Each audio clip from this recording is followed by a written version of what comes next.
I want you to imagine this. Every 4 years, billion of people stop and watch in a stadium, right? A tournament. But imagine if a slice of it got put up for sale. What is that? But who's the seller?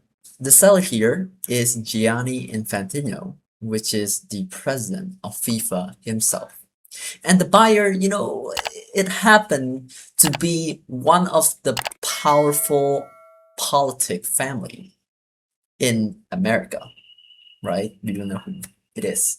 This sounds huge, but what actually is FIFA trying to sell here? The plan is that FIFA is trying to create a company, okay, called FIFA Forward Enterprise. And it would like to sell around 20% of it to the investor while keeping the remaining 80% control over the games and other stuff like that. Now, the buyer is by an investor called Thrive Eternal, which owned by Josh Kushner. Now, Josh Kushner brother Jared actually married to Trump daughter. Now, so it means that this whole company is related with Trump politics and his family, which is getting really big, right? Now, what is this deal about? Normally, for investor, they would try to invest and buy, sell, hold around 5, 10 years, all those stuff. But for Thrive Eternal, it want to hold this share forever, right? Like forever. There's no stopping. And by report, it would be around 4.2 billion to 20 billion dollar, right? Now, that is different than what we expected. A deal this big should only work if people are rooting for them. So what's the offer do they get? Now, FIFA plan is really simple to all the countries of federation, right? If the country federation vote yes on this plan, to sell this part stake FIFA to investor, then FIFA will give them $20 million immediately to the federation, right? And more payment through 2038 amount around $86 million will go to the rest. Now with $20 million, that's almost double what the federation country would expect to get, right? And countries federation like San Marino would be a big help. They could use that money to build much more, like different things, different benefit that they will get. And Infantino actually mentioned that this plan could help even the smallest and forgotten country federations. That's a really big help to them. Now, this sounds like a good deal that country federation couldn't turn down, right? But why does it blow up overnight? Within 2 days, UEFA, also known as Union European Football Association, which consists of 55 European countries, also exist in Spain, call up and call that this plan is irresponsible and indefensible. Wow. Surprisingly, UEFA countries agreed to skip every FIFA tournament until this idea has been dropped, and it promised this will never happen again. Even Asia Soccer Group, who often support Infantino, said that this could damage the sport. And even England, our federation, didn't see this coming at all, right? Now, you see, there's a lot of group who reject this idea, right? But there's one particular group who rejection matters the most, and that is Europe. Now, why Europe? Europe runs Champions League, and its country won 5 out of 7 men's football game, and so it has the power to put up a fight against this case. If European countries would skip the 2030 FIFA World Cup, it wouldn't be a real World Cup because one of the best team already skip it. So why worth watching, right?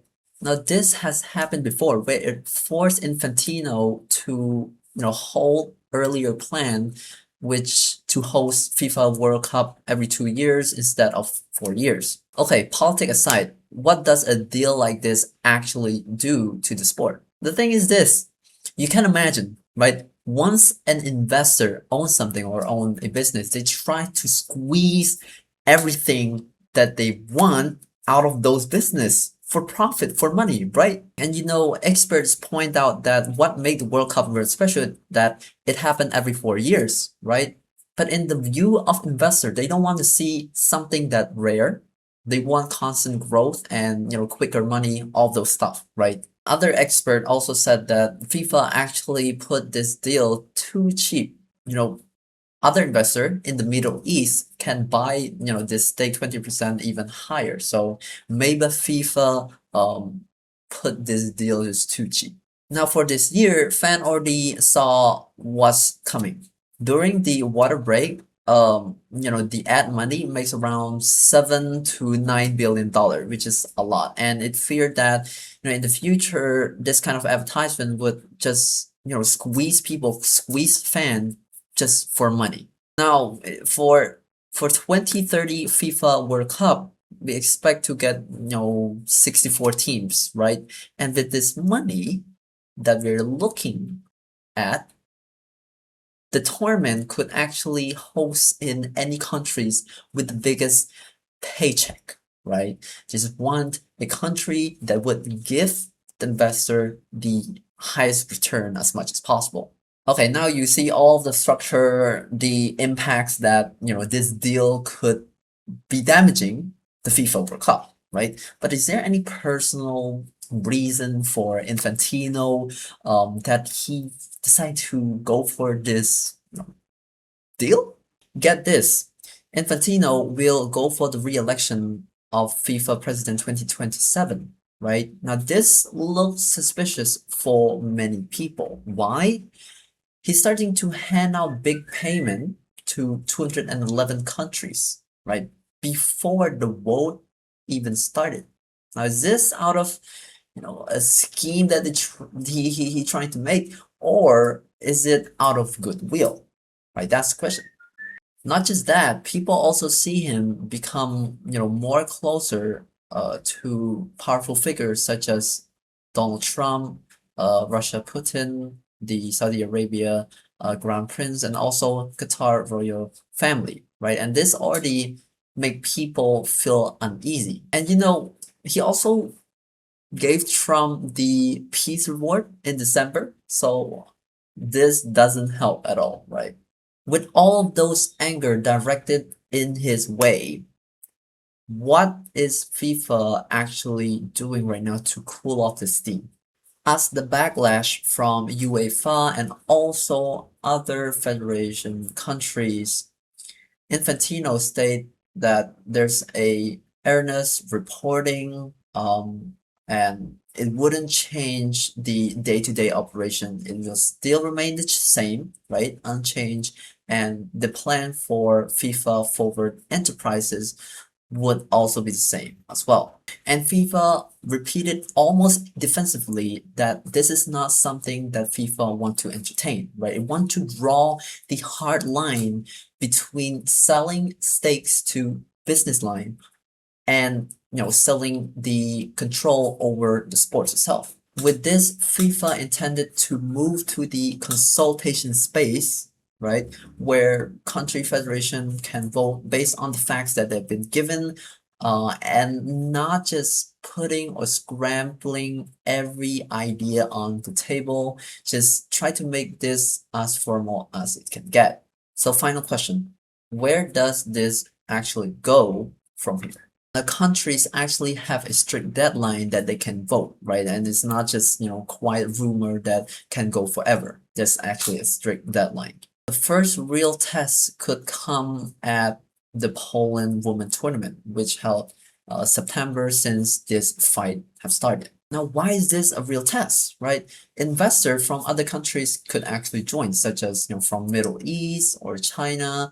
They could bring in discussion of how could this deal be priced, because experts believe that FIFA actually underpricing this, right? Now, in the end, I believe there will be three outcomes. Number one, Euro and FIFA could split apart for good. Number two, the investor could actually own the 20% stake. Or number three, Infantino could actually drop the plan for good, right? Hopefully that's the case. In my opinion, I believe that both parties between FIFA president Infantino and the country federation, they have their own reason. I respect that, trying to balance between, selling stake to investor, getting money to, improve football club for each countries, but it's also right for the federation countries to worry on its own. Maybe the game can change, but hey, we will see. Maybe we could get a clearer picture of what Infantino trying to make, right? And we could listen altogether. Thank you.